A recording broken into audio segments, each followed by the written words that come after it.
Welcome back, everyone, to the HNL Movement Podcast. This is going to be a very exciting episode for me. Interesting topics we're going to talk about because we're just going to nerd out on strength and conditioning and training concepts.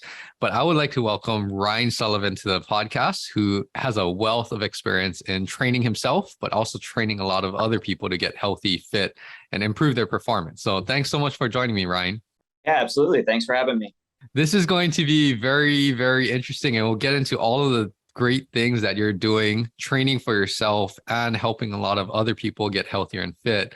But before we do all of that, let's dive into your story. So your backstory, growing up, I know you're an athlete playing a lot of sports, and let's start there. What types of sports did you grow up playing, and where are you originally from, and how did that all come together in your childhood?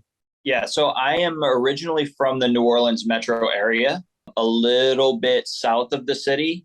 So we were pretty rural, like a town of 10,000 people. So a lot of pickup stuff, but I only ever played soccer and baseball in organized leagues. And talk a little bit about that, like being, in a more rural town, right? How was everyone pretty active when you were growing up, like playing outside and all of those things? Yeah, so we had a really unique situation. Like on our street was basically our family was on one half of the street. It was a different family on the other side of the street. And then like a few other people mixed in. So there were like 6 or 7 boys that were within a 3-year age window. So we played everything.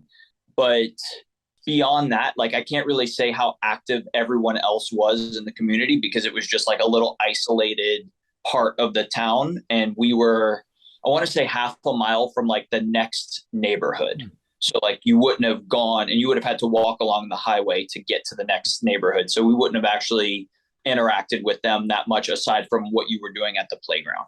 I mean, with 6 or 7 other kids that you grew up playing with, I mean, that's enough to kind of play a lot of sports together, like you can make 3-on-3 or whatever it is. So, talk a little bit about how did your interest for sports or just getting active, how did that grow during your childhood? Originally, I guess I was named after a baseball player for the Chicago Cubs. So like baseball was non-negotiable. I was getting enrolled in that at the earliest possible age. So I remember that was like 4 or 5 years old. And then 7, I got into a soccer league. But I think of it was just the socialization aspect and having something to do with other people rather than like sitting alone at home playing video games, which never really appealed to me that much, or like watching TV or anything like that. So it was the way to get out and do something with people. Yes.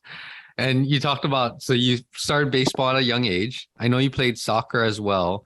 Was there any other sports that I know not organized, but was there any other sports that grabbed your attention or caught your interest?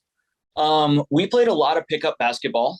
I am 5'8" now, and I was very short as a kid. And I don't think I grew an inch, I think my freshman year of college. So basketball wasn't really in the cards for me.